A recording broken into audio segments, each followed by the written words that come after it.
வணக்கம். நான் உங்கள் லட்சுமி பாட்டி. இப்போ பாட்டி என்ன பண்ண போகிறேன், நெய் காய்ச்ச போகிறேன். நெய் பால் ஆடை எடுக்கிறது காமிச்சிருக்கிறேன். ஆடை எடுத்து எப்படி வெண்ணெய் எடுக்கிறது அப்படின்னு காமிச்சிருக்கிறேன். இப்போ வந்து நெய் உருக்கிறத காமிக்கிறேன் பாருங்கள். எப்படி பாட்டி நெய் இந்த மாதிரி ஒரு அடிகனமான பாத்திரம் எடுத்துக்கோங்க. அதில் வெண்ணெய் எடுத்து போட்டுக்கோங்க.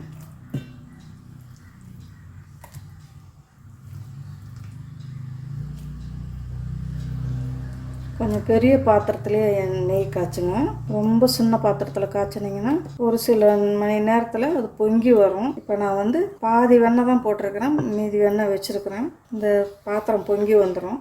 அதனால் உருகின அப்புறம் மீதி வெண்ணெயை போட்டுருக்கேன். சுத்தமாக போடாதீங்க. பாருங்கள், டிஃபன்லேருந்து கொஞ்சம் வெண்ணெய் எடுத்து வச்சுக்கிறேன்.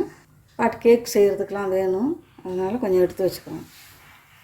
எடுத்து வச்சுட்டு மீதி போட்டுக்கலாம். இந்த மாதிரி உருகின அப்புறம் போடுங்க.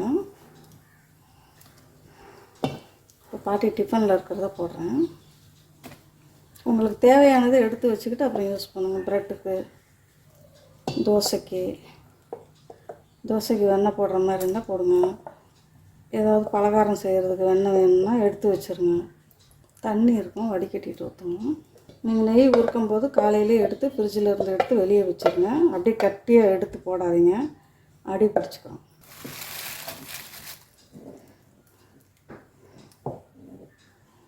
பாட்டி எவ்வளோ ஈஸியாக வெண்ணெய் எடுக்கிறது, ஆடை எடுத்து வைக்கிறது இதெல்லாம் சொல்லி கொடுத்துருக்குறேன். அதே மாதிரி நீங்கள் பாக்கெட் பாலில் வாங்கி வெண்ணெய் எடுக்கிறனாலும் அப்படி போட்டு எடுத்துக்கோங்க. பசும்பாலில் எடுத்துக்கணுன்னாலும் எடுத்துக்கலாம். ஈஸியாக சொல்லி கொடுத்துருக்குறேன் எப்படி எடுக்கணும்னு. கஷ்டப்படாமல் எடுத்துக்கலாம். இப்போ பாருங்கள், உருக்கிறதும் கஷ்டமே கிடையாது. நீங்கள் அந்த மாதிரி நல்லா செவந்து வரணும். செவந்து வர்ற வரைக்கும் பாட்டி காமிக்கிறேன் பாருங்கள். அப்போ தான் நெய் நல்லா மணமாக வாசனையாக இருக்கும். இந்த வெண்ணெயை நான் எடுத்து வச்சுக்கிறேன், ஃப்ரிட்ஜில் வச்சுட்டு வந்துடுறேன். எப்படியும் ஒரு மாதத்துக்கு எனக்கு 1.5 லிட்ரு கிடைக்கும். 30 நாளைக்கு கரெக்டாக எடுத்து வச்சுட்டு அப்புறம்னா 31வது நாள் தான் பாட்டி அந்த வெண்ணெயெல்லாம் ஆடையெல்லாம் வெண்ணெயாக எடுப்பேன். அது எடுக்கும்போது 31வது நாள் தான் அதை எடுத்துருவேன் கரெக்டாக.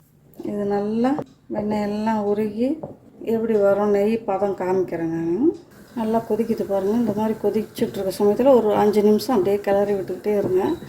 கிளறி விட்டு கொஞ்சம் நேரம் மேலே பொங்க வரும்போது ஸ்டவ்வை ஃபுல்லாக ஸ்லோ பண்ணிடணும். ஸ்டவ்வை ஃபுல்லாக ஸ்லோ பண்ணி விட்டுட்டு இதில் ஒரு கரண்டி ஒன்று, இந்த மாதிரி ஒரு கட்டை கரண்டியோ எந்த ஒரு சில்வர் கரண்டியோ ஏதோ ஒரு கரண்டியை போட்டு ஸ்டவ்வை ஸ்லோவாக பண்ணிவிட்டு அது பாட்டு கொதிச்சுக்கிட்டு இருக்கும். நீங்கள் வேறு வேலையை பார்த்துக்கிட்டு இருக்கலாம். போட்டு கிண்டிக்கிட்டே இருக்க வேண்டிய அவசியம் கிடையாது. பாருங்கள், இப்போ நல்லா கொதிச்சு வருது. இதோடைய வாசனையெல்லாம், இந்த வெண்ணெயோட தயிரோடைய வாசனை எல்லாம் வெளியில் போகும். இப்படி கொதித்து வரும்போது தான் அதோடைய வாசனை எல்லாம் வெளியில் போகும். வெண்ணெய் அப்படியே கொதித்து தண்ணியெல்லாம் வெளியில் போய் நம்மளுக்கு வெண்ணெய் கிடைக்கும். நல்ல இது ஒரு நெய் கிடைக்கும். ஆனால் இந்த மாதிரி கொதித்து வர்ற சமயம் பக்கத்தில் நான் பாட்டி டீ போடுறேன்.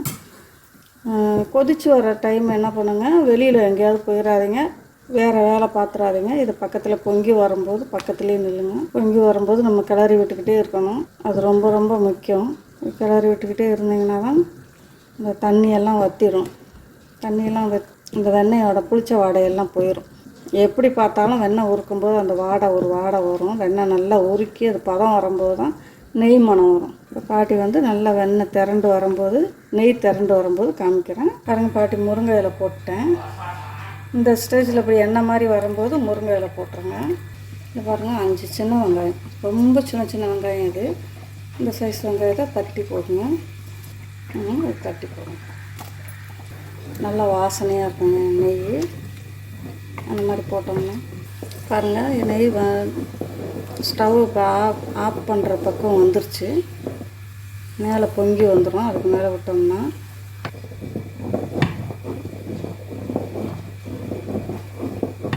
இப்போ ஆஃப் பண்ணிடலாம். நெய் ஆயிடுச்சு. வடிகட்டிட்டு உங்களுக்கு காமிக்கிறேன்.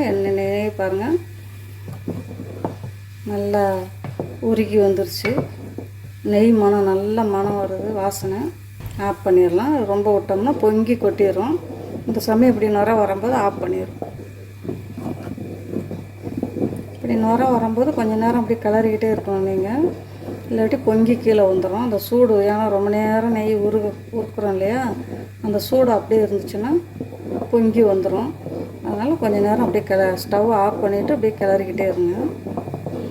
ஆனால் நீங்கள் பெரிய பாத்திரமாக வச்சுக்கிறணும். 1 லிட்ரு 3/4 லிட்டர்லாம் பண்ணுறீங்கன்னா நெய் ஊறுக்குறீங்கனாக்கா கொஞ்சம் பெரிய பாத்திரமாக வச்சுருக்கோங்க. அடிகனமான பாத்திரம் வச்சுக்கணும். லேசான பாத்திரம் வைக்கக்கூடாது. கருகி போயிடும், நெய் பொங்கி வந்துடும் மேலே. இது அப்படியே ஆறட்டும்.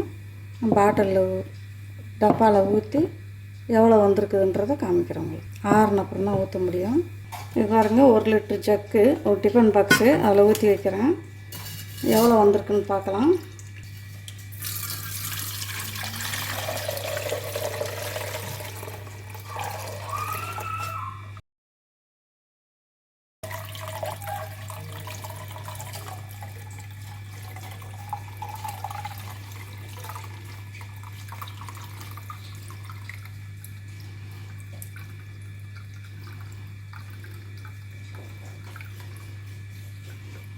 பாருங்கள், 1 லிட்ரு வந்திருக்குது. இன்னும் கூட இதில் ஒரு 100 கிராம் வரும். வேறு பாக்ஸில் ஊற்றி வைக்கிறேன். 1 லிட்ரு இதில் இருக்குது பாருங்கள். இப்போ இதில் ஊற்றிக்கலாம்.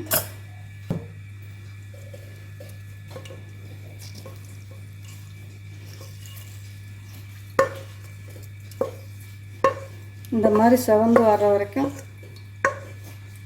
நீங்கள் விட்டுறணும். அப்போ தான் நெய் நல்லாயிருக்கும். இதை அப்படியே விட்டுருங்க. அது அப்படியே கொஞ்சம் கொஞ்சமாக அது வடிஞ்சு வந்துடும். விட்டுருங்க. பார்த்திங்கன்னா பாட்டி இதில் 1 லிட்ரு நெய் எடுத்துருக்குறேன் பாருங்கள். இதில் ஒரு 100 கிராம் இருக்கும். அது கொஞ்சம் கொஞ்சமாக வடிகட்டிடும். ஓவர் நைட் அப்படியே வச்சிட்டோம்னா அது அப்படியே வடிஞ்சு வந்துடும். இதே மாதிரி நீங்கள் உங்கள் வீட்டு பக்கத்துலலாம் பால், மாட்டுப்பால், பாக்கெட் பால், மாட்டுப்பால் கிடச்சா வாங்கி இந்த மாதிரி ஆடை எடுத்து பாட்டி ஆடை எடுக்கிறதுலேருந்து வெண்ணெய் எடுத்ததுலேருந்து வெண்ணெய் எப்படி எடுக்கிறேன்றது, இப்போ நெய் உருக்கிறது எல்லாமே வீடியோ போட்டிருக்கேன் பாருங்கள். ஆடை எடுக்கிறதும் வீடியோ போட்டிருக்கிறேன். வெண்ணெய் எப்படி ஈஸியாக உருக்கிறதும் வீடியோ போட்டிருக்கேன். இப்போ வந்து நெய் உருக்கிறதும் வீடியோ போட்டிருக்கேன். இதெல்லாம் உங்களுக்கு பயனுள்ளதாக இருக்கும். உங்களுக்கெல்லாம் ஆர்வம் வரட்டும். அந்த மாதிரி நீங்களும் அந்த மாதிரி எடுத்து பயன்படுத்துங்க. குழந்தைங்களுக்கு நல்லா ஆரோக்கியமான நெய் கொடுப்பீங்கன்னு தான் பாட்டி இதெல்லாம் உங்களுக்கு போடுறேன். பாருங்கள். பார்த்துட்டு பாட்டிக்கு எப்படி இருக்குன்னு சொல்லிட்டு கமெண்டில் பாக்ஸில் சொல்லுங்கள். இந்த வீடியோ உங்களுக்கு பிடிச்சிருந்தால் லைக் பண்ணுங்கள், ஷேர் பண்ணுங்கள், கமெண்ட் பண்ணுங்கள். பாட்டிக்கு மறக்காமல் சப்ஸ்கிரைப் பண்ணுங்கள். இந்த வீடியோ பார்த்துக்கிட்டே இருக்கும்போது லைக் கொடுத்துருங்க. ஓகேவா? தேங்க்யூ.